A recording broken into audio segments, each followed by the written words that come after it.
This brief history of Zionism is presented by Zachary Lockman, Professor of Middle Eastern Studies and History and Chair of the Department of Middle Eastern and Islamic Studies at New York University. Professor Lockman began with a description of the origins of Zionism. I think we can see Zionism as one of a whole series of different and often conflicting responses by Jews in Europe, and especially in Central and Eastern Europe, where most of the Jews lived at the time, to the situation they found themselves in the late 19th century.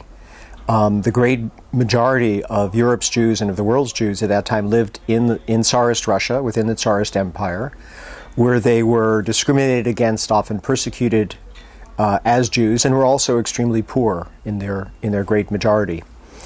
And in the process of figuring out how to respond to this situation, Zionism was one tendency that emerged. There were lots of others, and others that were much more popular at the time and for decades afterwards. For example, from the 1880s onward, after the wave of anti-Jewish pogroms that erupted in Tsarist Russia, millions of Jews picked up and left. They voted with their feet, in a sense, and went to other places where they hoped they could live lives that were not subject to persecution and discrimination, and find economic opportunity, escape from the terrible poverty in which most Jews in the Tsarist Empire were enmeshed. And this is when we get the mass migration of Jews from Eastern Europe to the United States, and to a lesser extent to Western Europe, South Africa, Argentina, and so forth.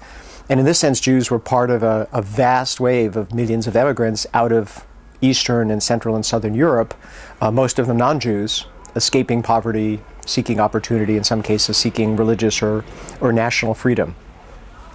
So this was one very powerful response. A great many Jews in Eastern Europe stuck to the old ways.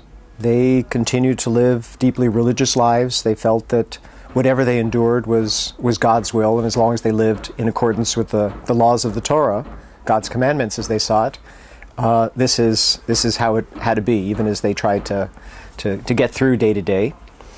In Russia and elsewhere, many Jews abandoned the old ways.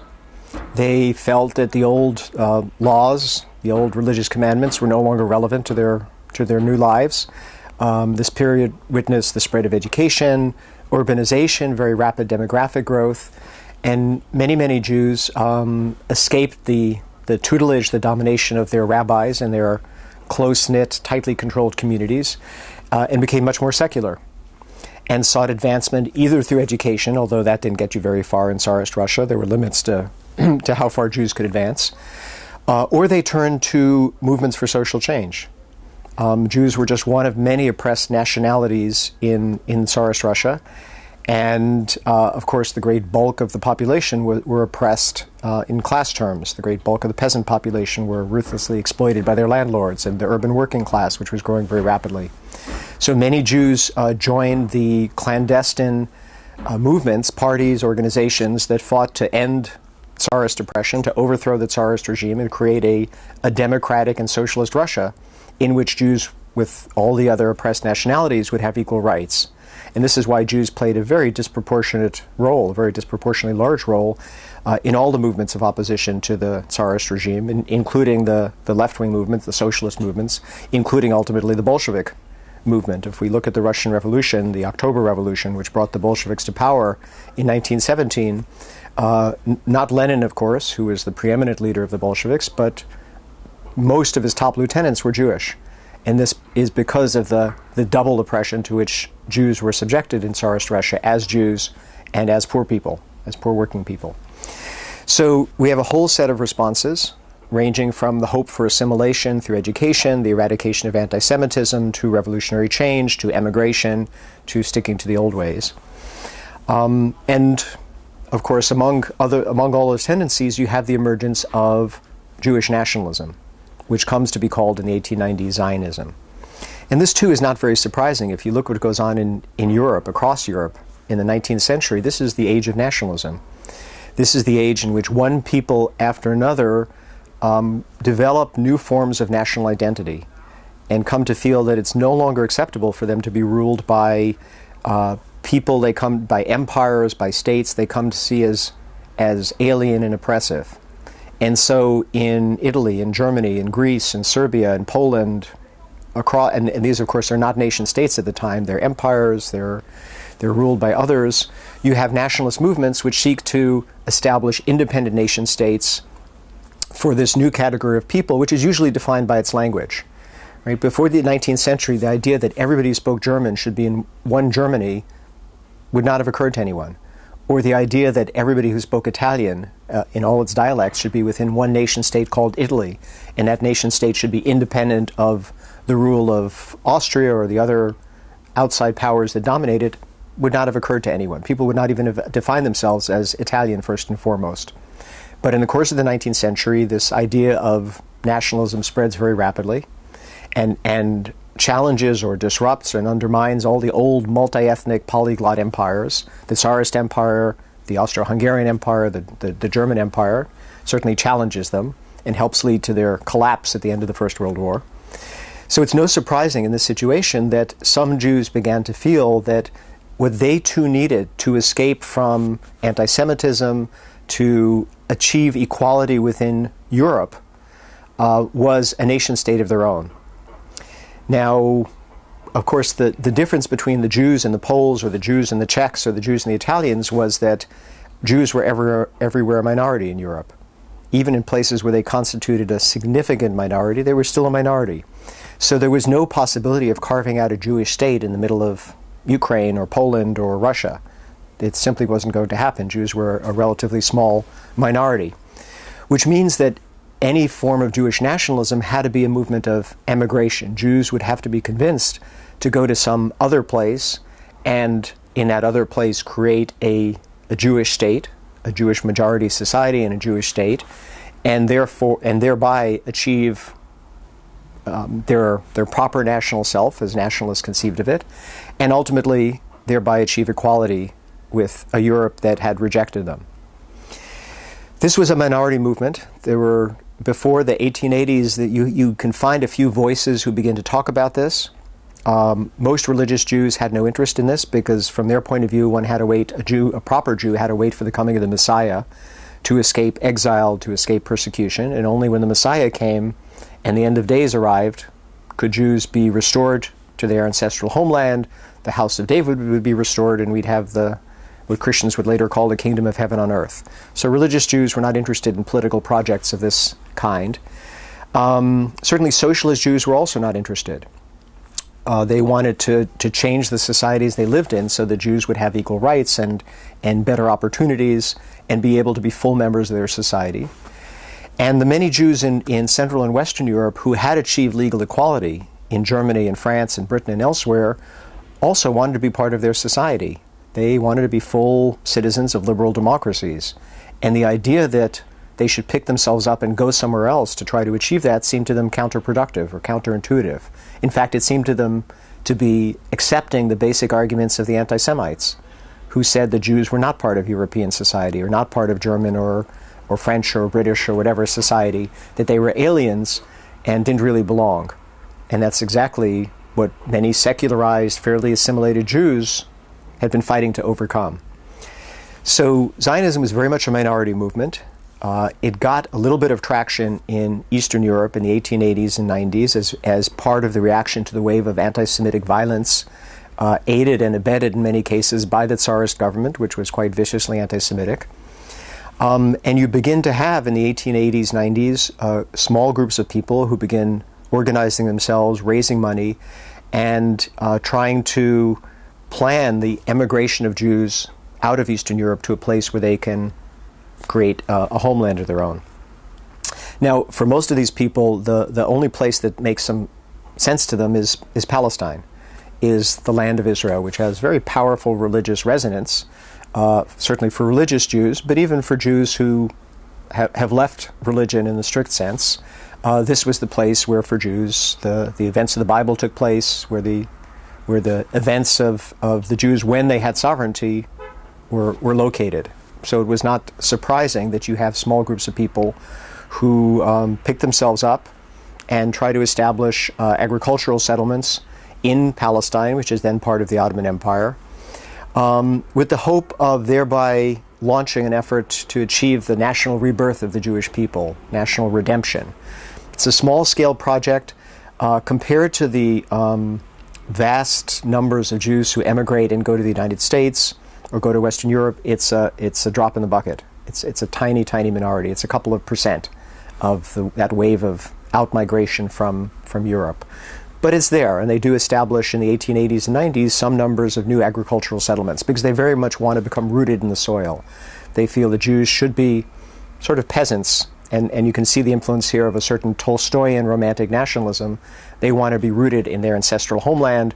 That's where they can connect to the land that was theirs once and which will be theirs again, and thereby be the vanguard of this project of national rebirth. Their numbers are small. We're talking of some thousands of people.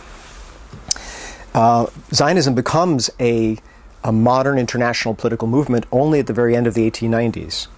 And here the figure of Theodor Herzl is crucial, who was a Viennese journalist, actually of Hungarian origin, but moved to Vienna, the capital of the Austro-Hungarian Empire, made a name for himself as a journalist and a playwright, very assimilated, knew almost nothing of Jewish tradition, from a non-religious family.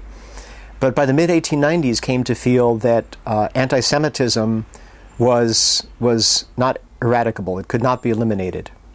Partly he got this from covering the Dreyfus trial in France in 1894 as a journalist for a Vienna newspaper. And it was a big shock to him, although he'd already been moving in this direction, to see French mobs in the streets chanting death to the Jews. And this was in Paris, which was the homeland of the Enlightenment, where the principles of the French Revolution had supposedly taken root, where Jews had full political equality, were full citizens, and yet anti-Semitism persisted. At about the same time in Vienna, where he actually lived, an openly anti-Semitic party won the mayoral elections, a party called the Christian Social Party. Jews were by that time a growing percentage of Vienna's population, often migrants from the more poor eastern parts of the Austro-Hungarian Empire, and there was a lot of resentment about these people coming in as poor immigrants, threatening jobs as people perceived it. For years on end, this anti-Semitic party won the mayoral elections in Vienna, which was a shock to very solid bourgeois, well-assimilated Jews like Herzl, who saw themselves as good citizens of the Austro-Hungarian Empire and were very distressed to discover that there were a lot of people in their own society who would not accept them as equal citizens. So Herzl latched onto this idea that the only solution to the Jewish problem was for the Jews to leave Europe, or leave wherever they emigrated to, because he argued wherever they moved to, even if they moved to the United States, in a sense they would cause greater anti-Semitism by their presence. And in the end this would lead to discrimination, tension, friction, exclusion, so they'd simply have to move onward.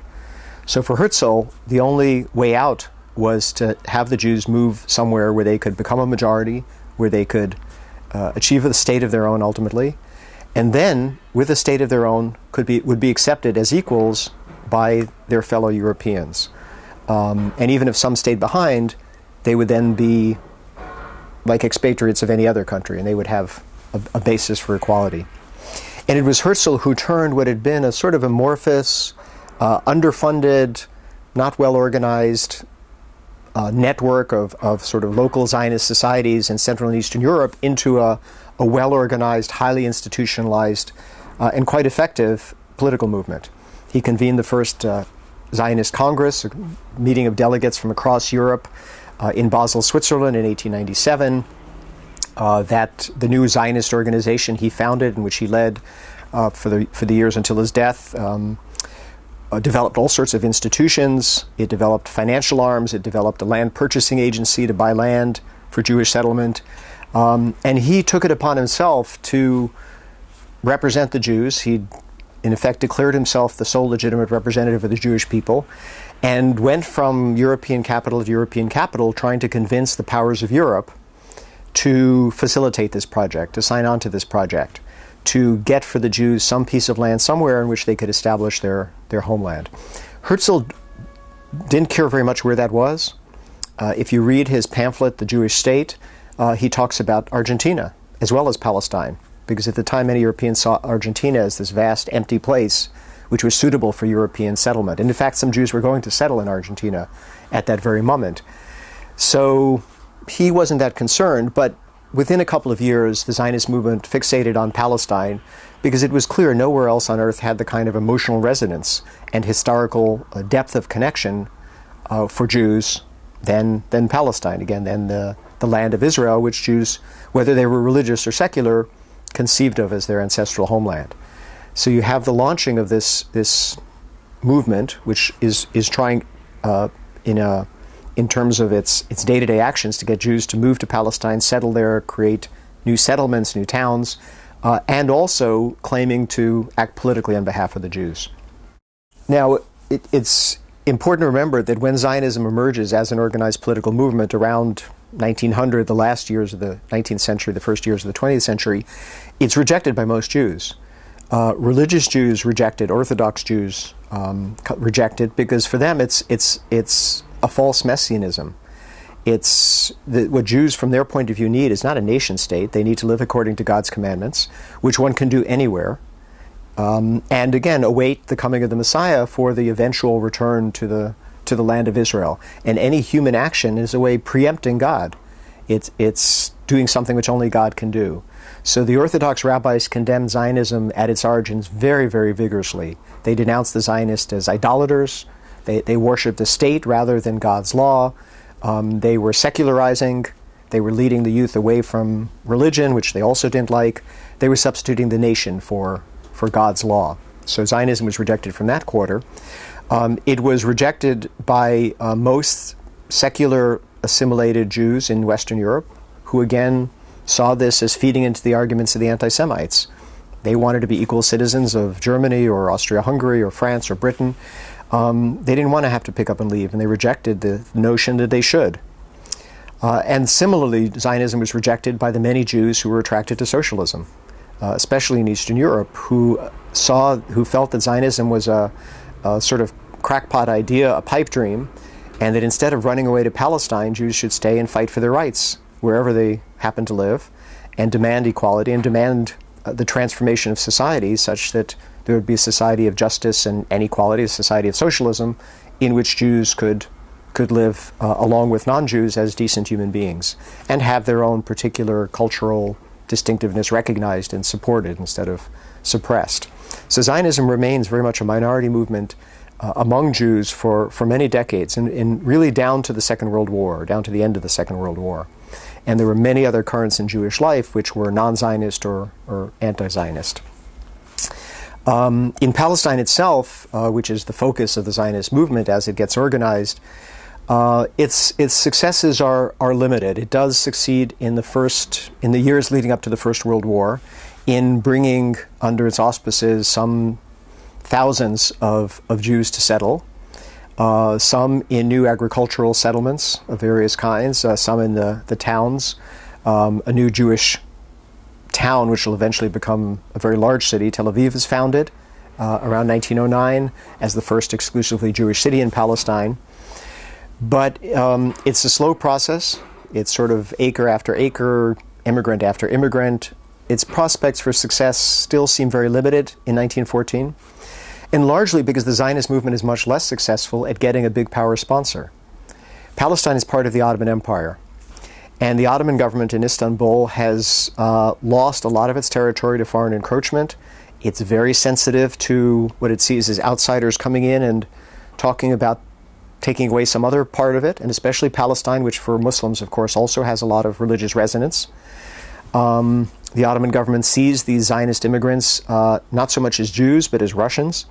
And Russia is the traditional enemy of the Ottoman Empire, and it doesn't like these Russians coming in and claiming the protection of their ambassadors and their consuls to get special privileges. So the Ottomans are trying to stop the Zionists from buying land. They're trying to restrict immigration. After 1908, when there's a constitutional revolution in the Ottoman Empire, there's suddenly a free press, there are elections to the Ottoman parliament, and you begin to have Arabs in Palestine taking note of this Zionist movement, raising objections to it. You begin to have local conflicts over land ownership, because as the Zionist organizations or as Jews buy land, the peasants who live on that land are being dispossessed. They're protesting. So you already have calls in the Ottoman parliament on the Ottoman government to restrict land sales, to restrict immigration. It's becoming an issue already. The Ottoman government has no interest in a Jewish state in some part of the Ottoman Empire, or even a Jewish majority in Palestine. And Zionism, despite Herzl's efforts and despite the efforts of his successors, also don't succeed in selling the idea to any big power in Russia, in Europe, without whose support they're not going to get very far. They lobby the British government, the French government, the German government, the Russian government, on and on. But they all see this as not a very likely prospect. They have other fish to fry. They're not very interested. So if you look at the situation in 1914, Zionism's prospects for success don't seem very large. Jews are still somewhere between 10 and 15% of the population of Palestine. Palestine is overwhelmingly an Arab country, and the great majority of its Arab population is Muslim, with a Christian minority. Increasingly, its Arab population are coming, or at least the more educated, urbanized elements, coming to see themselves as Arabs also in a new national sense, because nationalism is also penetrating the Middle East. And as the Ottoman Empire is getting increasingly decrepit and creaky and unable to protect itself, some of its constituent peoples, including both Turks and Arabs, come to see themselves a little less as Ottomans and a little more as Turks or as Arabs. So there's a growing sense of not quite an Arab nationalism yet, but of an Arab identity, which doesn't accommodate Zionism, of course, which sees Palestine as Arab, as it is, in fact, demographically, and has been for many, many centuries, and sees Zionism as a threat, still a distant threat. It's hard to imagine that there could be a Jewish state given the small size of the Jewish population, not all of whom are even Zionists. But it's becoming an issue, and there is a heightened sense of Arab identity, awareness, self-definition by 1914 already. The First World War changes the situation pretty dramatically, because the Ottoman Empire ends up joining Germany and Austria-Hungary in the war, because their main threat is Britain and France, so it's not surprising that they ally themselves with Germany and Austria. Britain has taken over Egypt next door. France has designs on parts of the Middle East. So the Ottomans feel Germany is a much better bet. Germany has no colonial ambitions in the Middle East, as Britain and France do. But that turns out to be the losing side as things develop. And by 1917, British forces invading from Egypt are conquering Palestine from the Ottomans and heading north along the coast. And the First World War gives the Zionist movement the opportunity to find the big power sponsor it had been dreaming of since Herzl's time for the previous 20 years. Herzl dies early on, but his successors continue his efforts. And in 1917, the British government essentially endorses the Zionist project. The British Foreign Secretary, Lord Balfour, issues what becomes known as the Balfour Declaration, in which the British government officially endorses the idea of creating in Palestine a national home for the Jewish people. The formulation was deliberately vague. The British spent a lot of time thinking about the wording, and they wanted to fudge it as much as possible. At the same time, they were making other promises to Arab nationalists who had revolted with British funding and military support against the Ottomans, and had promised the Arabs to help create an independent Arab state after the war, which the Arabs thought included Palestine. And at the same time, the British were making secret treaties with France and Russia about how to divide up the Middle East into new colonial spheres of control.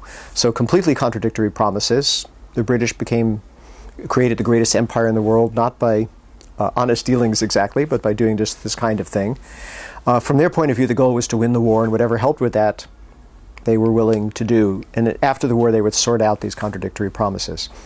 So they endorse Zionism, and when the war ends and the victors, the Allies, sit down at Versailles to work out the terms, they draw lots of new lines on the map. They create the Middle East more or less as we know it today. The modern states of the Middle East are drawn by the Allies after the First World War out of the remnants of the former Arab provinces of the Ottoman Empire. And among other things, the British create a new entity called Palestine, and say that the Balfour Declaration, their promise to support the Zionist movement in creating a national home for the Jewish people, whatever exactly that means, in Palestine, will be applied, will be part of their mission, their commitment in Palestine.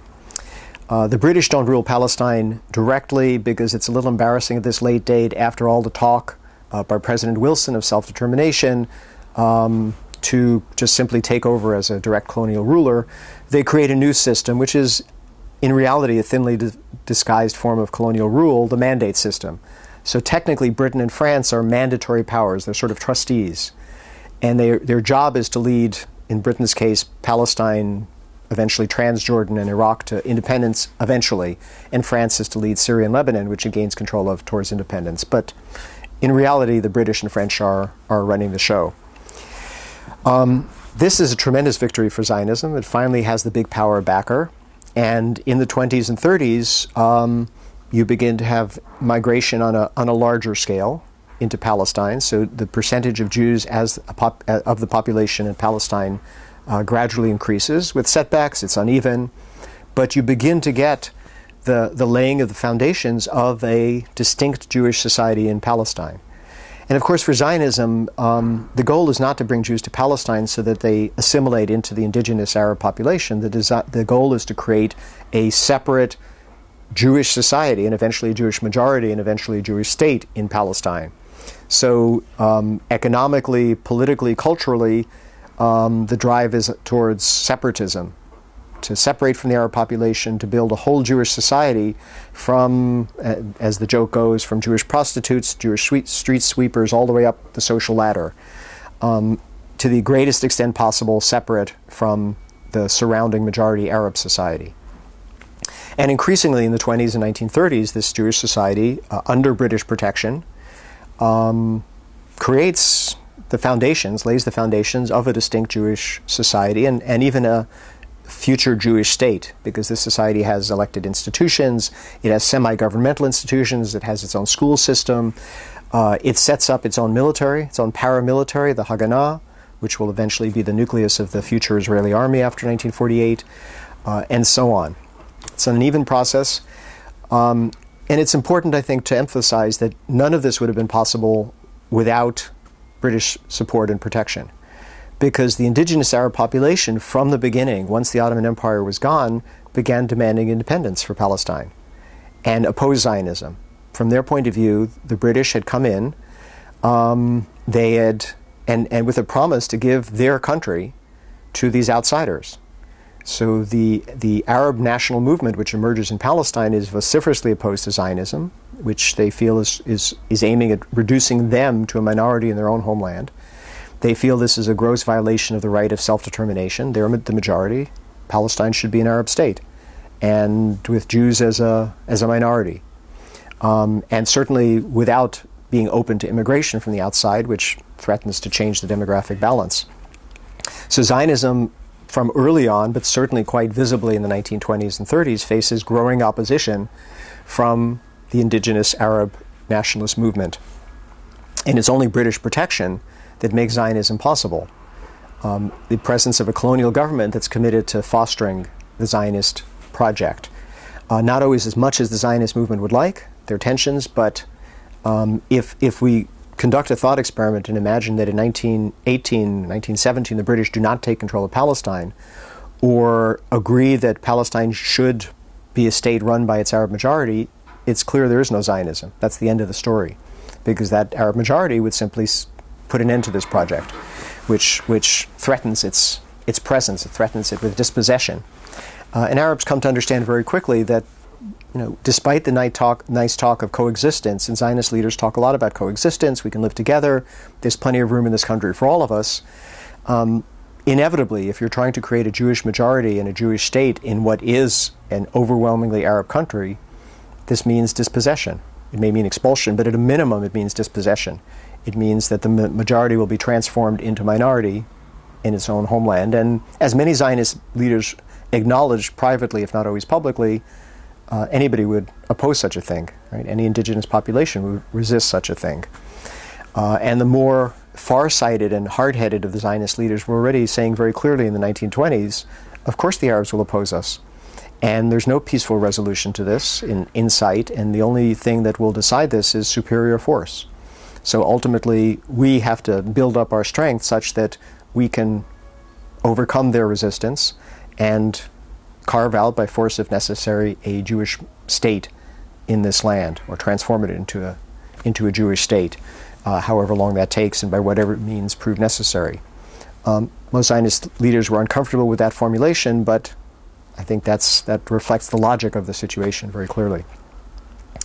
And this is, I think, very graphically demonstrated in the later 1930s when, in 1936, there was a full-scale Arab revolt against British rule and against the Zionist enterprise which British rule protected, which went on for 3 years and which was only crushed by the use of massive military force by the British, which in many ways broke the back of the Arab nationalist movement and set the stage for its defeat in 1948. But again, without British protection and support and military might, the growing Jewish community in Palestine, the Zionist project, would likely have gone down the drain or come to an end in one form or another. So by the late 1930s, Jews are an increasing proportion of the population, still a minority. They're a minority down to 1948. The Jewish population surges in the 1930s because of what's going on in Europe, essentially. In 1933, the Nazis come to power in Germany and begin stripping German Jews of their citizenship and persecuting them, discriminated against them. There's growing anti-Semitism elsewhere, in Poland, for example, which has a very large Jewish population, the largest Jewish population of anywhere in Europe. And of course, this is also the period of the Depression, when the economic situation is very difficult for everyone. And many Jews would like to immigrate, but they no longer can go to the United States or go to many Western countries. The United States closes its gates to immigration in 1924. There's a wave of nativism, of reaction to immigration, and essentially after legislation in 1924, you have to be from Scandinavia to get into the United States. It's very difficult for anyone else. The U.S. shuts the gates, and so does France and Britain to various extents. Whereas Palestine, at least, is relatively open. So a great many German Jews and Jews from elsewhere come to Palestine because they have no alternative. Even if they're not committed Zionists, this is where they can go to get out of the very difficult situation in their home countries. And so the Jewish population surges, which also sets the stage for the Arab revolt, because suddenly it seems to Arabs that this Zionist idea of a Jewish majority and Jewish state is becoming imaginable for the first time. It's no longer a fantasy which maybe will happen in several generations. Jews are now moving on a third of the population, and they're increasingly well developed. It's increasingly has strong economic foundations, again, political institutions, military institutions, on and on. So it looks like a state in the making, and this touches off the revolt, the Arab revolt of 1936-39.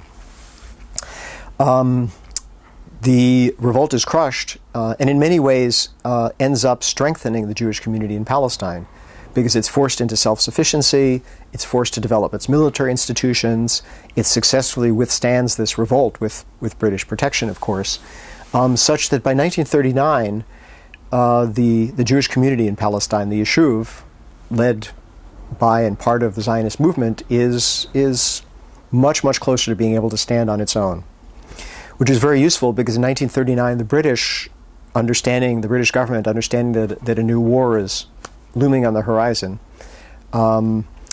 begins to distance itself from Zionism. It changes policy and basically says, look, we've fulfilled our promises under the Balfour Declaration, we've supported you in creating a national home for the last 20 years, but now enough is enough, we've done what we said, we need to reconcile Arab opinion, which of course is deeply alienated from the British, and the British need the Middle East. With the coming war, they need Arab support, they need its oil resources, they need its strategic location, so they back away from Zionism. But by this point, in a way, Zionism has struck down strong enough roots in Palestine so that it can stand on its own even without the kind of British support it had enjoyed for the previous 20 years. You then have the Second World War, which leads to the extermination of most of the Jews of Europe, which was the mass base which Zionism had always imagined it would eventually bring to Palestine. And Zionism emerged with the argument that there was no future for Jews in Europe, that ultimately they would have to come to Palestine where they could create a state of their own. And even though only a minority did so, They always imagined that the millions of Jews in Europe would be their future reservoir for the population of the future Jewish state. As the war proceeded, the vast majority of those Jews were murdered, and at the end of the war, Zionism found itself without that mass base, or a small remnant remained. This energized the Zionist movement in a sense, and during the war, for the first time, it began to state very unequivocally that it wanted a Jewish state. It had fudged the language before that, hence the sort of national home. They didn't want to alienate the Arabs or others by talking about a state too explicitly. Now, during the war, they begin calling for a state.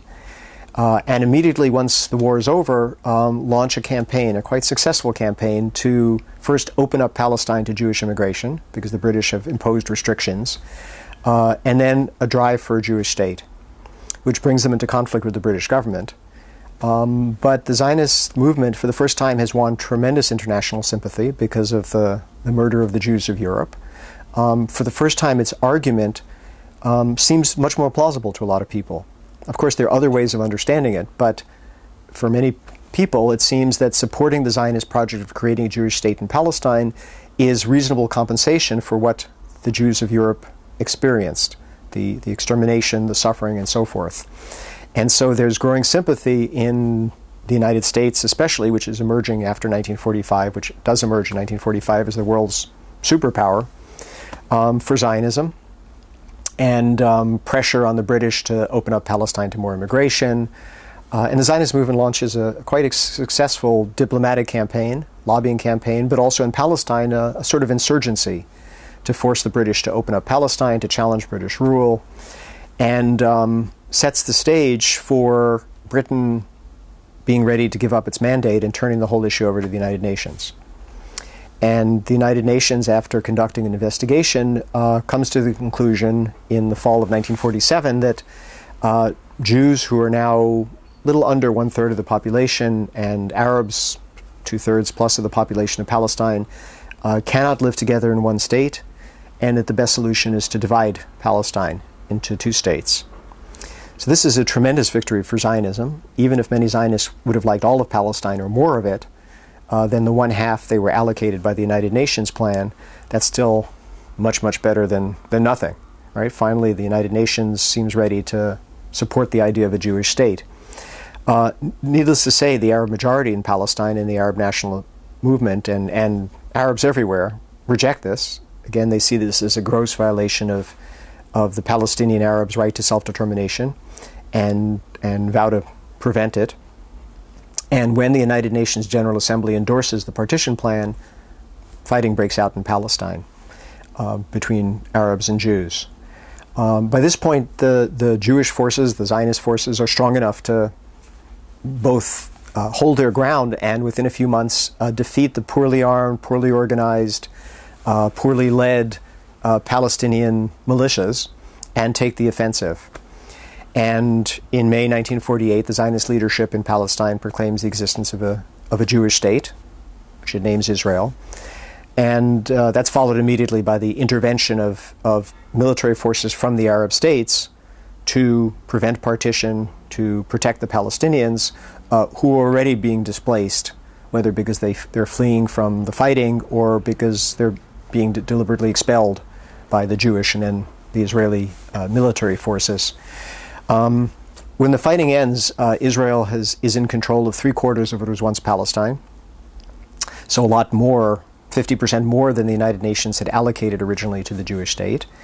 There is no Palestinian Arab state. That never emerges for a variety of reasons having to do with the ambitions of the Arab states. And 80% of the Arabs, of the Palestinians who lived in the territory that now becomes Israel, have been dispossessed. The great majority of them either have been expelled by Israeli military forces from their villages, from their towns, from their neighborhoods, or do what civilians do when there's fighting. They fled to get away from the fighting and then found themselves on the wrong side of the border. And Israel made it clear that they could not return and promptly began to demolish their villages, take over their neighborhoods, allocate their fields to neighboring settlements, and so on. And then, so you have the creation of the Palestinian refugee problem. through this act of dispossession, which many people have defined as an act of ethnic cleansing, in effect, although that term was not around at the time. So, in many senses, this Zionism is as a movement a tremendous success.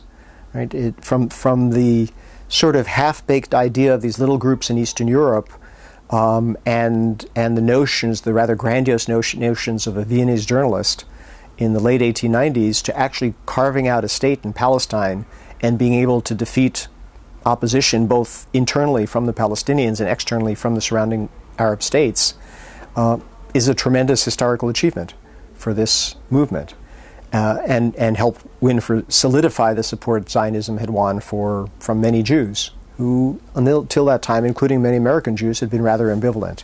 Reform Jews in the United States were very anti-Zionist, even later, but ultimately came to terms with it. Many Orthodox Jews who had originally been very anti-Zionist also came to terms with the existence of Israel, even if they didn't see themselves as Zionists. It was a fact. They became part of the new system. So from that point of view, Zionism was a tremendous success.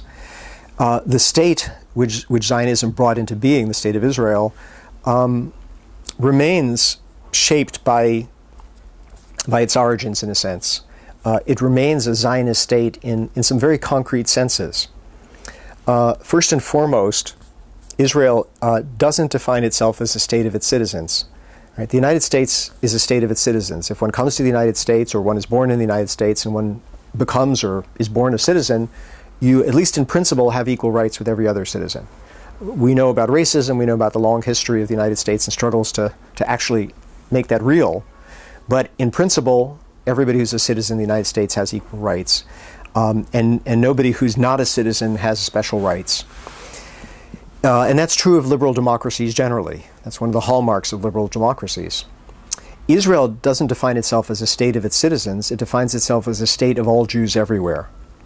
And that's embodied in various laws, such that, for example, any Jew from anywhere in the world who wants to come to Israel can become a citizen automatically. Whereas a Palestinian whose ancestors may have lived in this land for many centuries, and who happened to be elsewhere in 1947-48, doesn't have those rights and has to apply through naturalization, and Israel has made it pretty clear it's not interested in any more Palestinian citizens. So Israel sees itself as a state of all Jews everywhere. It claims to speak for all Jews everywhere, although not all Jews like that idea necessarily. Through that law of return, which grants automatic citizenship, through a whole range of state policies which seek to give Israel's Jewish citizens privileged access to resources, that special position for Jews within Israel is manifested. Something like 18% today of Israel's population, of Israel's citizens, we're talking about within Israel and its 1967 borders, are Palestinians, are Arabs. And they are the descendants of the remnant of the Arab population which remained within Israel's borders after 1948. So they are citizens formally. They can vote in elections. But it's very clear that legally and institutionally, in many ways, they're second-class citizens. Again, they don't have the same automatic right of emigration. The state has systematically, since 1948, pursued policies of, for example, transferring land from Arab ownership or control to Jewish ownership and control, confiscating land from Arab landowners for Jewish settlements within the state of Israel proper, a whole host of means which advantage one segment of the population and disadvantage another segment of the population in a way which would never be seen as acceptable in the United States. Right? If the government of the United States said, only Christian citizens can buy public land, people would think this is a gross violation of equal citizenship and oppose it. Right? Yet Israel privileges its Jewish majority in very structural sort of ways.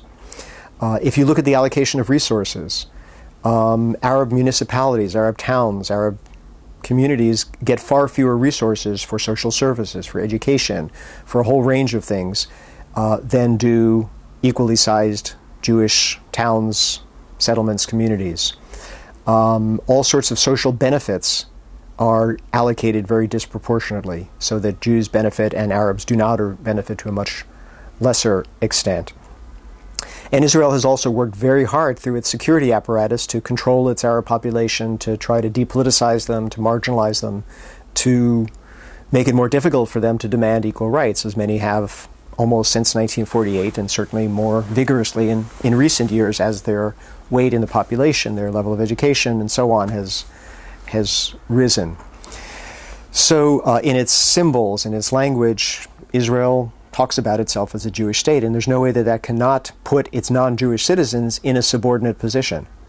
And those non-Jewish citizens are increasingly resentful of that. And that's entirely separate from what happens in the occupied territories, what happens in the West Bank, Gaza, and so on, which Israel conquers in 1967. This would be an issue, even if that were resolved tomorrow, Israel would still face the issue of its Palestinian minority and the unequal status which that majority is subject to. So in these ways, Zionism still remains relevant, remains intrinsic to Israel's self-definition as a state and to a whole host of institutions, policies, and so on. It's this which sets the stage for debate which has gone on for quite a few years about whether Israel can in fact be both Jewish and democratic, whether there's not some contradiction here. If the state defines itself as Jewish, isn't it thereby inevitably subjecting its non-Jewish citizens to a subordinate status? Of course, if it's democratic, then it's not taking Jewishness or lack of Jewishness into consideration as a criterion for resources, for access, for a range of things. And then you have a very different kind of place. And in fact, one of the demands of Israel's Palestinian citizens in recent years has been that Israel should become a state of all its citizens, should become like the United States, where the government does not take religion or race, at least in principle, religion or race or ethnicity into account in terms of citizenship rights. It makes, at least in principle, no difference. We know, of course, historically it's made a lot of difference, and there's been a ongoing struggle to make that happen. But in principle, at least, that's the rule. That's not the case in Israel. The state of Israel classifies its population by nationality into Jews, Arabs, Druze, and so on. And until the last few years, this was stated on everyone's identity card. And it also classifies people by religion: Jewish, Muslim, Christian, Druze, etc. And your status, both your national status as defined by Israeli law and policy, and your religious status, make an important difference in your access to things, to resources, in ways which would never be tolerated in the United States, which would be seen as fundamentally contradictory to the core principles of a liberal democracy as practiced in the United States or in Britain or in France or elsewhere. So in that sense, Zionism remains on the agenda, so to speak. It's central to Israel's self-definition. It's important, of course, as well, because after 1967, when Israel conquered the remainder of Mandate Palestine, the West Bank and Gaza, there began a project which has only accelerated over the years for settling these territories, for establishing Jewish settlements, for making them Jewish, in a sense, or many of them, despite the fact that their population remains overwhelmingly Palestinian. And the settlers and those who support them argue that, in a way, this is just the continuation of what Zionism has been doing for the last century. And there's a certain logic to that, which made them very difficult to confront, even by those Israelis who thought this settlement project was a very bad idea, and that Israel should be willing to trade the West Bank and Gaza for peace, make some kind of compromise, and divide Palestine with the Palestinians. The settlers and their allies argue that there's a lot of continuity here, that Israel should settle the West Bank as it settled parts of what became in Israel in 1948. And, of course, they have a certain biblical history on their side, because the parts of Palestine in which Israel was established in 1948 are not really the parts which were the places where the events of the Bible took place. Right? Those parts of the West Bank, first and foremost. So, especially for religiously inspired nationalist settlers, the West Bank is much more important than Tel Aviv. Right? The events of the Bible took place there. That's where Abraham walked. That's where all these things happened. According to the Bible, at least, reality or mythology, who knows? So there's also a lot of emotional, historical impetus to that. So in that sense, Zionism remains alive too, because it's used as an argument for the colonization, the Judaification, and that's a term which is used in Hebrew, both for these territories but also for parts of Israel, of the West Bank. Gaza was always less important. It had no particular historical or emotional resonance. But the West Bank has been the core of this. And those who favor it have a lot of ground to stand on from within the Zionist tradition to argue that these lands should also be colonized, annexed, or at least in their important parts by Israel, that they're part of the land of Israel, all of which should belong, or does belong forever to the Jewish people. So in that sense, too, Zionism remains very much on the agenda as a factor, an ideological factor, a cultural factor in Israeli Jewish society and politics. Following the presentation, Professor Lockman was asked to further explore the reasons for Great Britain's support for the Zionist project, and in particular, the role of lobbying and other organizing going on in Great Britain at the time aimed at influencing the British government's policy on these issues. What were the key reasons that other world powers, such as France and eventually the United States, became important supporters for the Zionist enterprise, or for the State of Israel? In many ways, Zionism has always depended for its success, for its prospects for success, on the support and protection of an outside power. Right? On its own strength, I suspect it would not have gotten very far.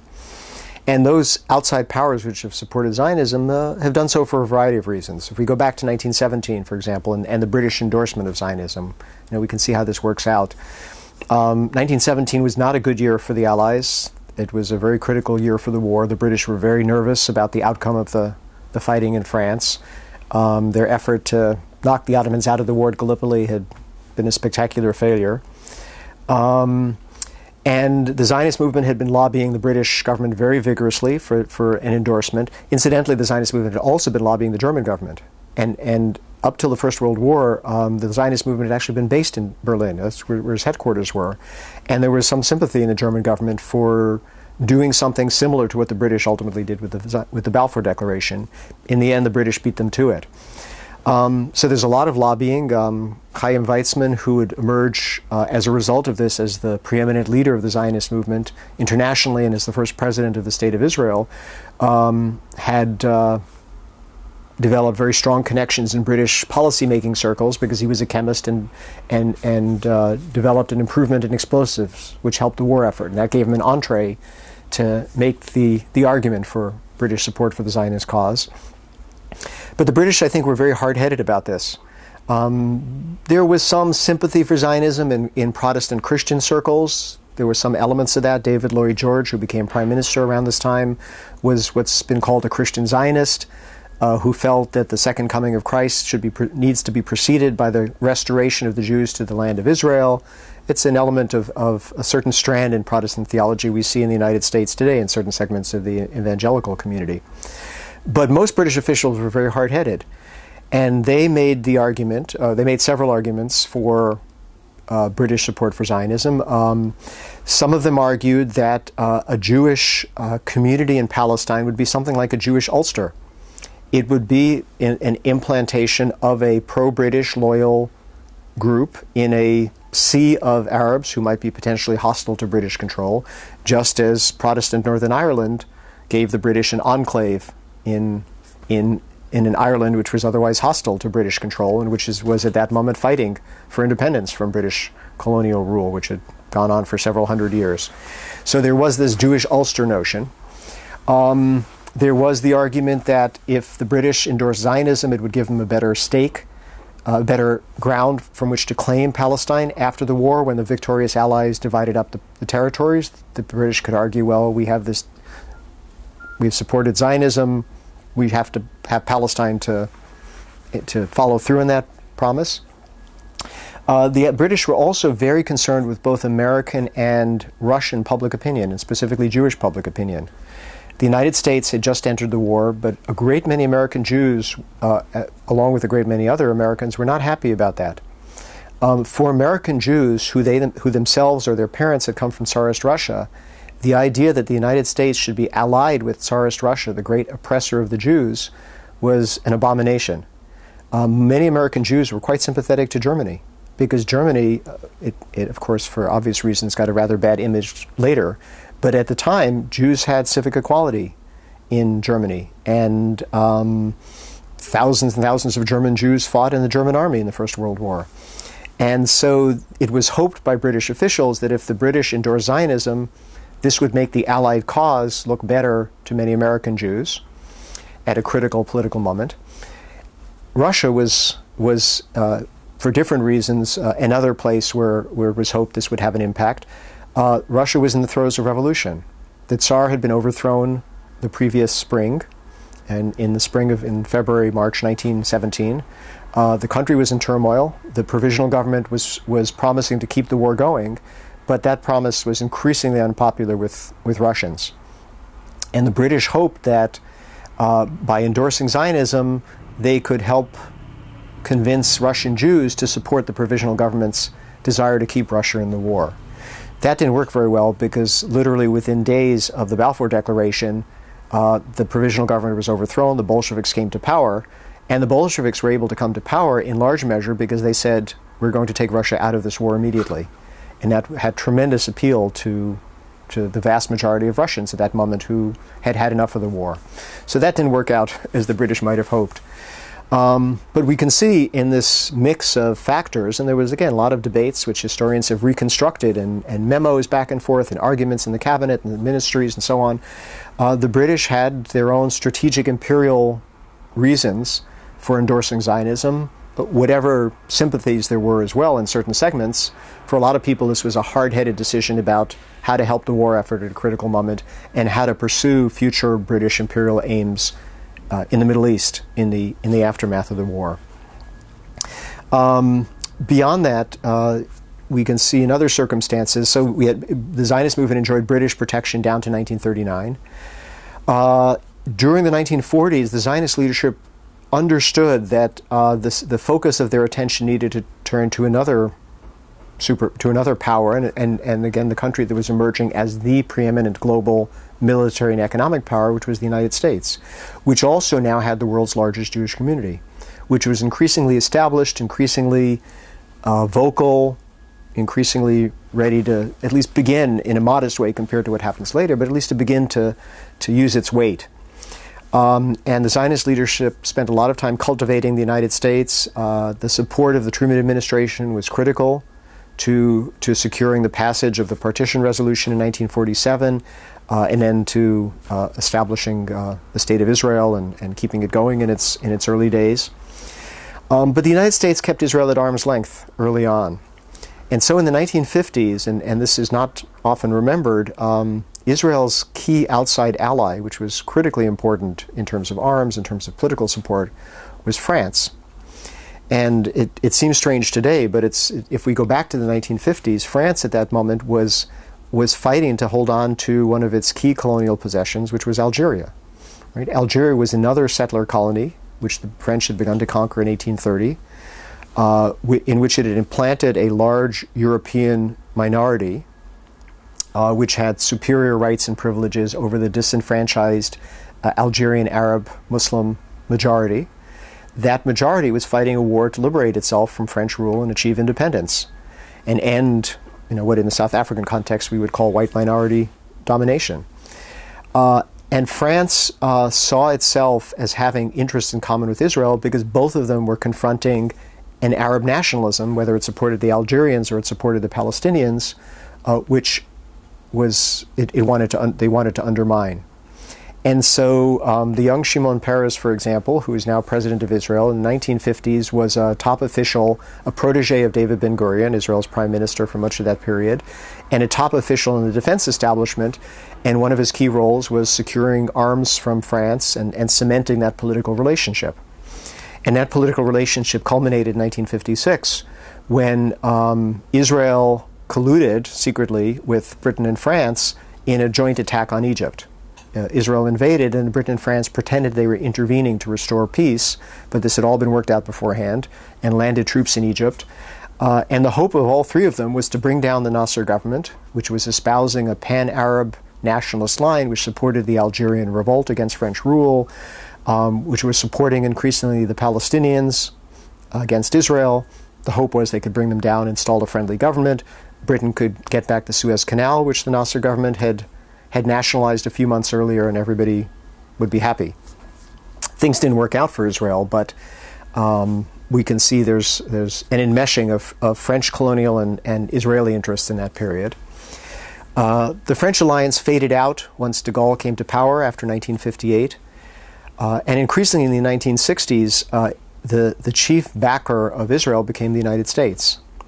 There are arguments, there are different perspectives on what makes for that. There's a school of thought which argues that it was mainly the growth and clout of the Israel lobby, right, of a well-organized Jewish community and organizations which very effectively raise money, lobby Congress, help elect candidates they like, help defeat candidates they don't like, and ensure to the greatest extent they can that American policy is unequivocally in support of Israel.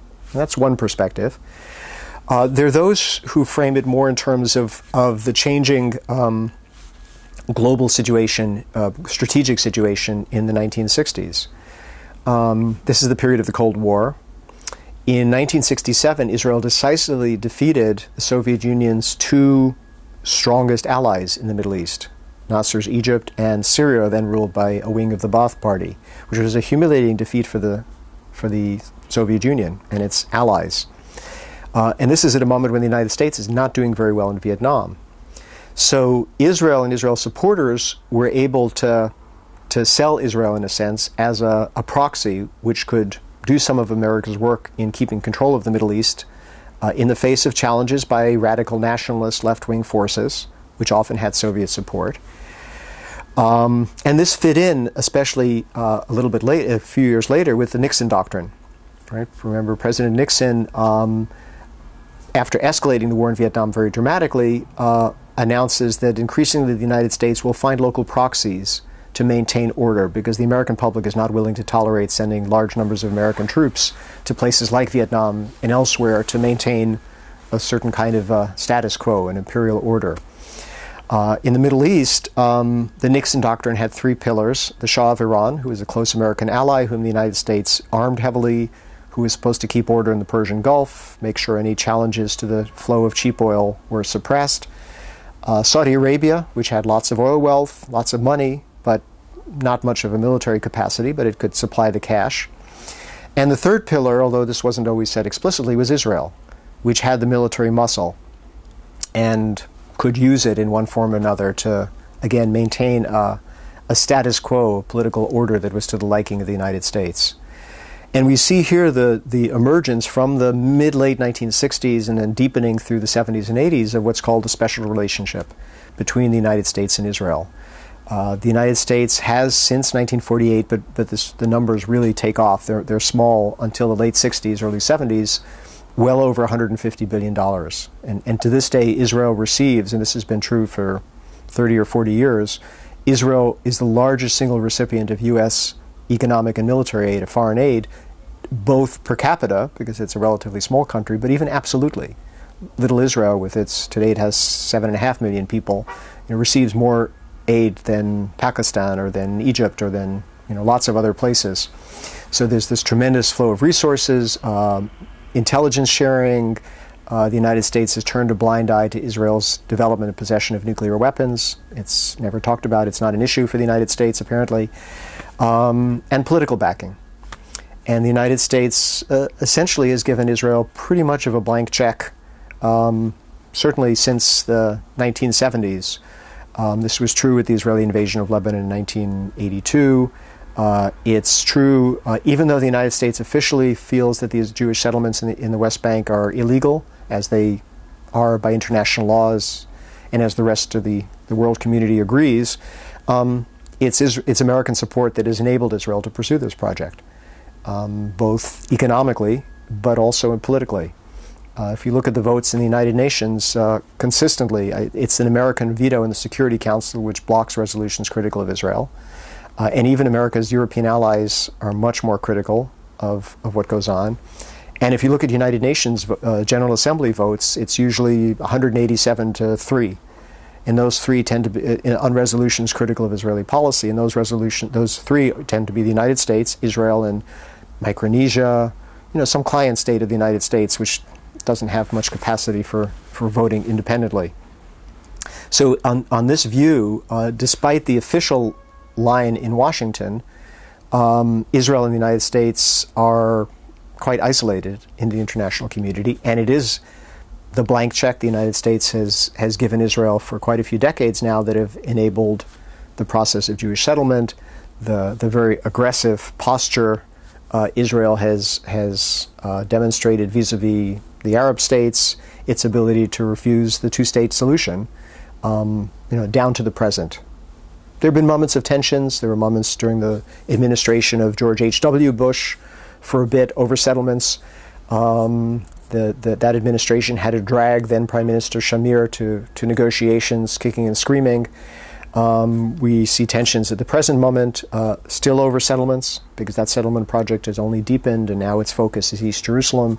And no one in the world, including the United States, recognizes the Israeli annexation of East Jerusalem, which is exactly where the current Israeli government, although previous Israeli governments pursued similar policies, is trying to strengthen a Jewish presence to prevent it ever being returned to the Palestinians. There are tensions, but there's also a very deep, long-standing structure of U.S. support for Israel. It's difficult to imagine an American president or a leading American politician being critical of Israel in any serious or sustained way. There are flashes of annoyance. There are sometimes statements critical of Israeli policies. But in general, every politician says first and foremost, and this is just as true of Democrats as it is of Republicans, we're 100% behind Israel. We support the security of Israel without equivocation. And the issue, the Israeli-Palestinian conflict, is usually framed in American public and political discourse as a question first and foremost of Israel's security. And everything else comes second. Whereas I think if you look at the situation on the ground, and if you look at how the rest of the world sees this, Israel is by far the most powerful state in the Middle East, with the most powerful army. It's on a global scale up there. It faces no military threat from the Palestinians or from any Arab state or combination of Arab states. And the core of the issue is the continued occupation of the West Bank and Gaza and the absence of Palestinian self-determination, Palestinian statehood. And it's been pretty clear that with the backing of the United States, it's Israel which stands in the way of that. And if it wanted to deal with the Palestinians, it could have had it a very long time ago. But the project of settlement, the project of creeping annexation, the project of wanting to have the cake and eat it too gets in the way of that. And that has been and continues to be and seems likely to continue to be enabled first and foremost by the United States. To conclude the presentation, Professor Lockman was asked to discuss the view that people who identify themselves as Zionists are in some essential way subscribing to a racist doctrine and project. And yet it seems that there are many people who identify themselves as Zionists, but are nonetheless deeply opposed to the discriminatory policies of Israel, and indeed are active in opposing these policies and the occupation. The question of Zionism is a very fraught one. It's a very sensitive one. And I personally don't think it's been helped by the fact that there's a lot of crude Zionist bashing. Right? And Zionism has, in many circles, become synonymous with racism, with apartheid, with a range of things. And of course, one can see the elements of Zionism, not as an abstract ideology, but in practice on the ground in Palestine, which support that. Right? I mean, again, if we do a thought experiment and imagine that the Zionist movement in 1899 had found some big empty island in the Pacific and gotten a lot of Jews to go there and created a Jewish state. Well, some Jews might have gone, some Jews might not have, people might have had different feelings about it, but so what, right? Fine. So you have a Jewish state in that mythical island, right? The reality is there were no empty islands, right, available, and most Jews who were inspired by Zionism as a kind of Jewish nationalism wanted to go to Palestine. That's what they identified with. That's what they believed was their homeland, and the fact that lots of Arabs lived there, they were outsiders, strangers, they could be marginalized, pushed aside, dispossessed. So, there's the abstract idea on the one hand, and there's the concrete reality of how it played out on the ground, and I think inevitably so, given that this is a movement of settlement and immigration of people from Europe into a land which is already densely populated by another people who quite unsurprisingly are not thrilled about this and will resist it, and do resist it, and resist it to this day, or at least demand some part of their homeland for themselves. So I think we have to be careful, because for a lot of people, in the United States at least, for a lot of American Jews, I think identification with Israel is an important part of their Jewish identity. Now, it's often in a very diffuse sense, right? Israel has 6-odd million Jews, right? If you look at the numbers who've actually picked themselves up and gone to live in Israel since 1948, it's a pretty tiny percentage. So even though most American Jews have identified with Israel in some vague sense, they may donate some money to some cause in Israel, to some institution that funnels money to Israel, or whatever, politically they may be sympathetic, but it's certainly not encumbered by any sense of obligation that they have to pick themselves up and go to Israel. In fact, most of them have no desire to do so. If you look at the numbers, not all that many actually go visit Israel, right? Some numbers do, but a lot of others would rather go to the Caribbean or Europe or some other kind of place. So it's a complex, sometimes contradictory mix of things. And I think most American Jews, including the great majority, I think all of those who see themselves as Zionists, certainly wouldn't identify with anything like racism. The great majority of American Jews are quite liberal politically.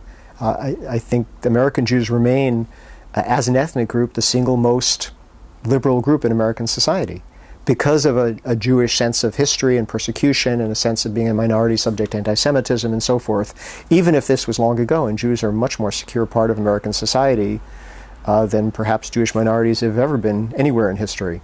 And that doesn't seem likely to change anytime in the foreseeable future. Nonetheless, there's this sense of identification with the cause of social justice and progress and democratic rights. And I think in the heads of most American Jews, people don't see any contradiction between support for Israel, where some of those same principles are not being practiced, and where there is subordination of non-Jews to Jews and so on, and of course the occupation of the West Bank and Gaza, where the situation grows more horrific by the year in many senses. They don't see that as, or don't see the contradiction there. So I think one has to be very careful in dealing with this, because the way to win people over is to give them a better understanding of the situation. And just denouncing Zionism as racism probably isn't going to get you very far, as opposed to trying to find ways to reach people, to acquire a better understanding of what concretely goes on the ground, and of how those kinds of things, discriminatory practices within the state of Israel, the occupation of the West Bank and Gaza, all those things, have links to how Israel defines itself and how it sees itself, and to its origins as a Zionist state, as the product of a Zionist movement, which is comparable with all the differences to other kinds of settler movements, which bring people to settle and ultimately to take over from an indigenous population. So that's a very difficult thing. I don't pretend to know exactly how to do this as effectively as one would like. But I think it's also not an impossible task.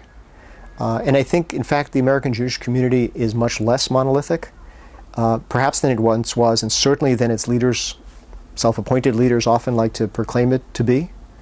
And at least as I see the polls, the bulk of the American Jewish community is much better in terms of thinking about Israel and the Palestinians than the people who speak in its name. AIPAC takes a very hard line. The Conference of Presidents of Major American Jewish Organizations, whatever Israel says is fine. And in fact, in recent years, they've come more and more to identify with the Israeli right, as opposed to whoever is in power in Israel.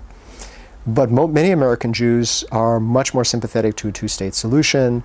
They, I think, instinctively, in some sense, try, even if it's not conscious, to reconcile their liberal values with their perspective with regard to Israel and the Palestinians.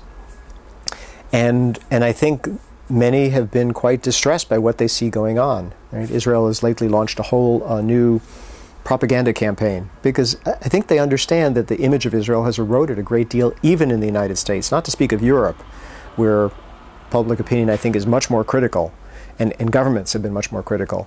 But even in the United States, and even among Jews, watching on one's television screen the Israeli assault on Gaza in December 2008, January 2009, was horrifying for a lot of people. And all the rationales that this is necessary for security, and if the Canadians were bombarding Maine, we would do the same thing, and on, don't sit well with a lot of people, and made people think, well, maybe these guys are a little bit out of control, right? Or they're overreacting, or maybe something different needs to happen here. And that's created some space, and we see this with the emergence of J Street, and challenges a little more space that's emerged within the Jewish community on the surface, and I think greater space beneath the surface, which at least is a hopeful sign. It may not go very far. It's very difficult to predict, but I think there's a possibility of disentangling that emotional identification with Israel with support for Israeli policies, blind support for Israeli policies, and that's, I think, a hopeful thing. You've been listening to A Brief History of Zionism, presented by Professor of Middle Eastern Studies and History, Zachary Lockman. Professor Zachary Lockman is chair of the Department of Middle Eastern and Islamic Studies at New York University. He is author of Comrades and Enemies, Arab and Jewish Workers in Palestine, 1906 to 1948, and Contending Visions of the Middle East, The History and Politics of Orientalism. He spoke in his office on the campus of New York University on March 17, 2010. This program was produced by PDX Justice Media Productions of Portland, Oregon. To find out more about our work and to access our growing library of free on-demand streaming video and audio programs, please visit our website at pdxjustice.org. And write to us with your questions and comments at pdxjustice@riseup.net. We'd love to hear from you. Many of our programs are available on DVD or Blu-ray video discs. Please write to us for ordering information. Thanks for tuning in, and thanks for supporting listener-sponsored radio, public access cable television, net neutrality, independent bookstores, and all forms of grassroots, democratic, community media.